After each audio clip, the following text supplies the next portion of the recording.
So good afternoon, everyone. Is it on there? I can't Yeah. manage. Okay. So it's a pleasure to be here. Of course, I'm not going to be the star of the show because star of the show just went off the dais. So perhaps what I'm trying to do is that first of all thank UK2 SIN, Tom, Sunil, Accelerator India, both Uday, Richard, and all the putting this together because this is an excellent thing that has been has not been able to come. We have been trying, but haven't been able to come through to get the real ground players to come together and talk about science extensively. What we always have had is the business guys come and go in suits and talk about the business. I think this is a scientific event when you actually exchange scientific ideas, tell about your ideas in much deeper sense than rather than taking you around in a tour and say, okay, this is what we are doing, this is what you're doing, and here's my brochure. Right. So this is a very, very good, and I'm really glad that we could actually be a part of it. Although very peripherally, I'm not the host. I'm perhaps trying to be there and trying to sneak in some ways. I'll try to. So thank you so much, all of you, to be allowing me to be there. What I'm going to try to tell you today is that, and he has given me deadline already because I'm already between you and lunch, and he didn't even give me time. So I think we'll give you 15 minutes. See, I was ready for 25. Wow. Okay. We'll negotiate 20. Okay. So, but one thing that I want to perhaps tell you is that I'm a part of this place for 4 years. Before that, so I'm trained as a neurobiologist at Max Planck. Moved on to do my postdoc at UCSF. Interesting happened because I was in Bay Area, kind of entrepreneurship bug, or learning about what science can be dealt with in other senses. Also bit me. I took management training, although in a short way at Haas and UCSF together, and came back and trying to help set up the CCAM, which is more or less coming together as a very exciting setup where we are trying to do a lot, but not basic science. That's a very important thing. Something I think Sir Boris talked about. How is it important to also do very good and academically, but trying to make sure that actually it reaches the community from research lab to reality is a very important aspect. And CCAM is trying to come together and trying to do that aspect here, where we are perhaps saying this, we have an innovation accelerator, we have funding for entrepreneurs, we have entrepreneurship labs here, we have incubation set up here, we have mentors, and I'll tell you more about what exactly we are trying to do. The most important thing is we are on this campus, because you have to be near to the academics, where the breakthroughs is going to come forward, and trying to snatch them as early as possible. So that's what we are trying to do. Quickly about the Bangalore cluster. The idea is that it started from an organization called NCBS. I'll tell you more about that. But the idea, long-term idea, is to have a cluster with one thought leadership, but to talk about the synergistic model between the scientific research and technology in field of life sciences. So we have 3 organizations now. This is the parent organization. It's an offshoot of TIFR. It has been around for last 20 odd years and has been considered one of the most, perhaps the premium most organization in the country doing biological sciences in terms of basic and fundamental research. It gave rise to primarily 2 kids 4 years back. One is the Stem Cell Research, first federally funded stem cell research organization in India.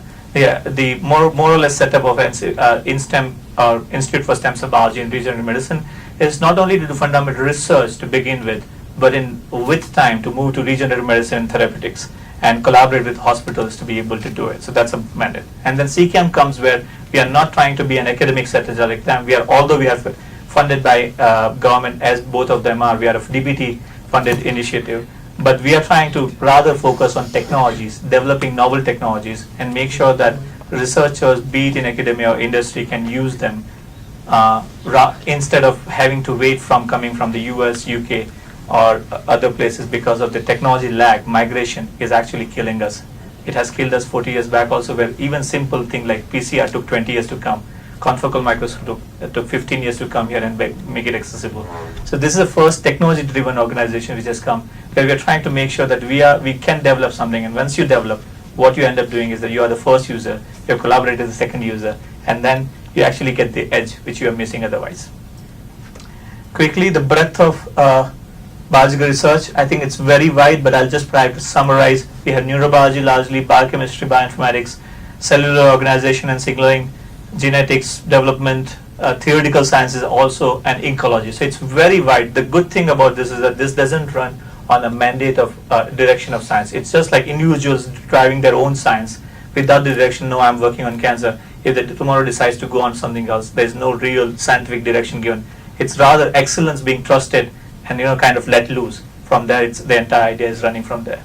So the breadth is very high. We go from subcellular level, that is molecular, and go all the way in terms of ecology, a larger animal models as well. So understanding of the system is absolutely captured here, including the theoretical sciences affecting the bioscience. That's a very good setup to actually start with, because your breadth of understanding is very good. In STEM, rather, as we have approached a different model here, primarily what we try to do is that we actually ask problems, because here we are talking about real sense in terms of therapeutics. So we have figured out a few specific areas, starting from cardiac, inflammation, and tissue homogenesis, brain disorders, chemical biology therapeutics, that is Ashok's work that is just got inaugurated in the morning with Sir Boris there. This towards cancer largely, a very huge setup. Stem cell potency in terms of Jyotsna, and technology and advancement of science that is led by Rams. And then you have CCAM primarily, which is around technology, started at the base of the technologies, but have grown multifold after that. And we have set up these 7 technology platforms. Each technology platform has 3 angles to it: a development angle, a service angle, and a training angle, which is very important for us. Each of them have further high-end setups. I will not go in detail, but I can just at least tell you, and you have to believe me for now, these are the real high-end in the country right now. There is no real match in terms of the capability that is available here. This is not instrument capability I'm talking about. It's some people who actually understand the technology and can help take the study as experimental design and go forward all the way to the analysis. This is the strength that we bring on the table. It has led to several collaboration. It has led to several engagements nationally, internationally. 160 organizations, both national and international, have come and used facilities, co-developed with us, trained from us. So in a variety of manners, we have engaged with several things, and it has given very important tips to us in terms of how going forward. But the focus always remains the developing new technologies. Primarily, these are the few technologies which are right now working on, but this will go forward.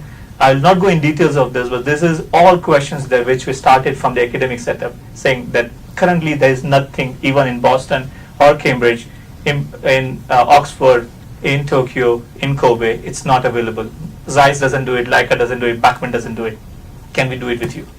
And that's where we brought together, have engineers work on those, have scientists, biological scientists work on those, and have a convergence of those working just for our use for first. But there's absolutely a need, because once you set up your own needs, I think it's going to go for it. So that's the idea largely. So unfortunately, it's not a market-driven approach. It's access-driven approach, availability-driven approach, but it has rather led to a lot of interest from industry to come and say, can we now use it for our own technologies? Also, it has led to, because we are doing several things, CCAM is primarily becoming a platform of different parties coming together: academia, industry, academia, and building several platforms or consortiums to do work in a variety of manners. And we try to play the role of an enabler or catalyst for them.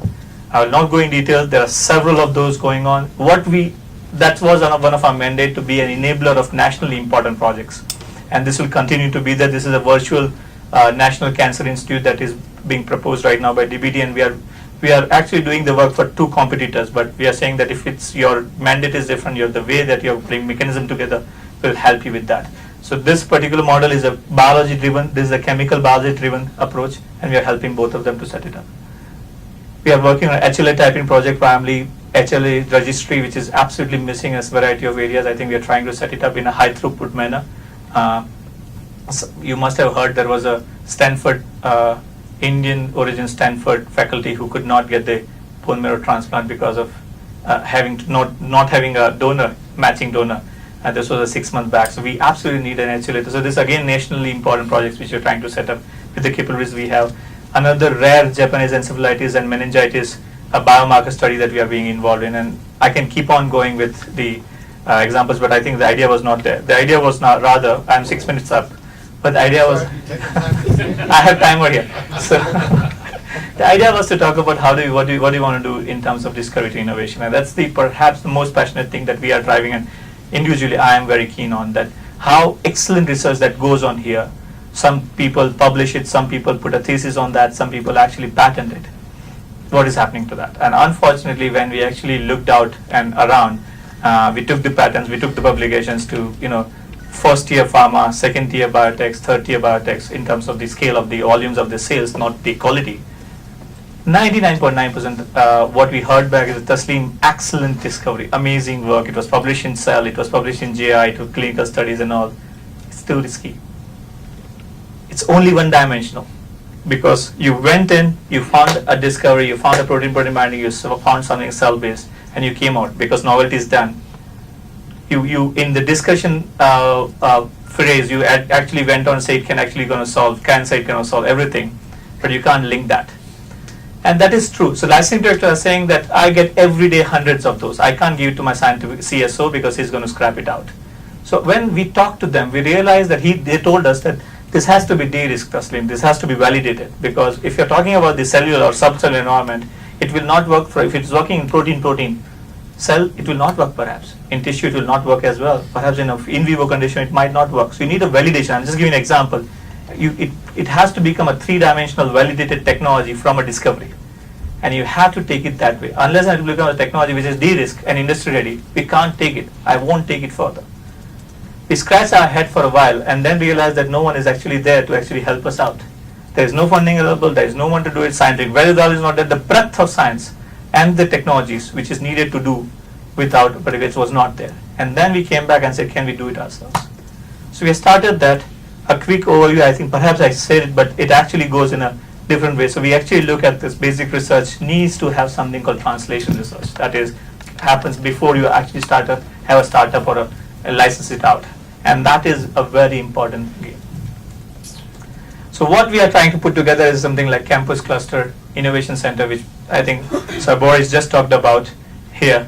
And I didn't prepare the slide after that. But this is the place where we actually kind of bring different components together, which we are doing ad hoc separately, but now putting as a proper convergence center. And this is not going to be only for campus and cancer. Actually, just now we have submitted nationally to make it as a national center. Others can come and do that as well. So if you have discovery in Bhubaneswar, if you have discovery in Delhi, that you want to get it actually validated, and if it actually goes through the screening program that we are putting together, you can bring it up. There is no real direction. It doesn't need to be healthcare. It doesn't need to be this. It doesn't need to be that. As long as we have capability that we can support it and actually make a value addition to it, I think we'll be able to take that. That's the bottom line. So we are putting together different components to it which can try to help us. I'll not perhaps, kind of a busy slide, but sometimes it looks good. But primarily the idea is the convergence of all those aspects together in a variety of manner, and then you go further from it. So different aspects, IP protection, bringing it to translation expert I talked about. Then once it actually gets validated, can you have a pre-company formed incubation and then fund? How do you make it available? For that, we also have trying to set up a few things. Now we are doing it as not only campus, but largely, I'll go from here to there, and I'll change this slide sometime, is primarily we have partnered with BIRAC. This is DPT's arm that funds industry academia collaboration to be a partner with Ignition Grant. This Ignition Grant is nothing but they are funding companies at the idea level or projects at the idea level for $100,000 or perhaps 50 lakhs at that time. $100,000 is a different term now. It's around 50 lakh rupees for 18 months just to make sure that you, to validate your idea, proof of concept. And that's a very exciting part. I think personally, I think this is the best thing that has happened. In last 3 calls, 500 applications have come through. We have supported already through 2 calls, 45 or 50, I'm not on top of the right number, each one of them $100,000.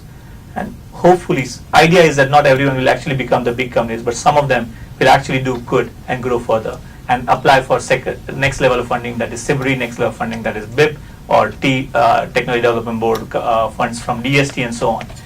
No one was funding at this level, where individual could come and say, I have this grant. Now this is, individuals can apply. You don't even have to have a company. You can work as an individual, test your idea. Here, the funding is not only there. Here, we provide incubation, mentors, and guidance all throughout. Mentors both scientific and non-scientific. So we have collaboration with IIM Bangalore that allows you to understand and go through them. You can go there as a CCAM funded company. You can go there, sit there, talk to any of the faculty about what you want to do and go further from there. So that's sort of ecosystem we are trying to build. This is a bioinnovation accelerator or translation accelerator I talked about. Idea is to take the discoveries, go through the proof of concept, and converting a discovery pattern into a technology pattern, which is a very important aspect according to me, which I'm seeing on the ground. So largely this is the translation accelerator we are trying to pitch somewhere here, where academics give out their things, they stay with us, but as mentor than the leader of the arm. We work with industry coming in, do the early translation, make it validated enough that industry can come somewhere here and take it to product or application of that. So that's where we are. What I wanted to perhaps say at the very last, I think I'm 12 minutes up, and so CCAM has more or less become a place where a variety of things are happening. We do not have specific rules, as Uday said in the first line, there are no rules. The only thing is that if it makes sense in terms of doing it, doesn't need to be very raw, but as long as it makes sense on our end, it makes sense on